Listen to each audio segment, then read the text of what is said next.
Hi everyone, for all my artist friends, this is Jeff Love out there today on my blog Life Palette. I want to give you a tip that will save you a lot of heartache and a lot of mess.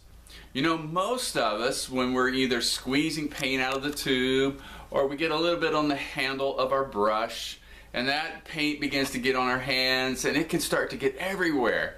And you've got to get that off of you, especially oil paint. How do you get it off? Well, the average way that we do it, the typical way that we do it, is turpentine or whatever you're using to mix in your oil to thin your oil out. And it's so hard on your skin, it's just horrible to use. And none of us like doing that. In fact, I was plein air painting with a bunch of artists in Idaho one day, and a lady had it all over her arms. And she did not have paint all over her arms, didn't know what to do. She just poured turpentine all over her arms and started scrubbing it off. And I said, "What are you doing?" She said, "Well, I'm trying to get this paint off." And so I gave her my secret, and I've shared this with as many artists as I could. It's called Fast Orange. I grew up in a home where my dad did a lot of mechanic work, and on the farm you did a lot of mechanic work. And there was always grease to deal with. And so one day I thought, I don't like using turpentine all over myself. So I went to AutoZone. You can go to any auto store and get this stuff. It's very inexpensive.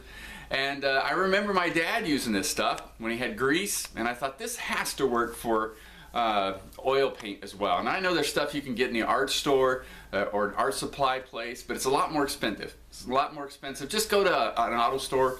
You can get Fast Orange on sale or something, plus it smells great. Put a little on your hands, rub it. It's going to take out all the oil paint. You can quit dipping your hands and your body in turpentine. Just a great, inexpensive way to keep your hands clean, get rid of that oil paint, get it off of your skin. If you don't live where there's an AutoZone or some kind of auto supply place, my wife and I actually buy it in bulk, and we sell it on our website. You can go there and check that out. I'll put the link at the bottom of this blog. And I hope this helps you out a little bit. Not only does it save you from dipping your hands and your body parts into turpentine, but it smells good as well. I actually use the kind that has a little bit of pumice in it. It's a little rougher, but you can get it both ways. Great tip. You can carry this little bottle with you in your backpack if you're plein air painting, or I get a bigger bottle for my studio. Keep painting, have fun, and remember, life and art are a lot the same, and you are a masterpiece. Live that way.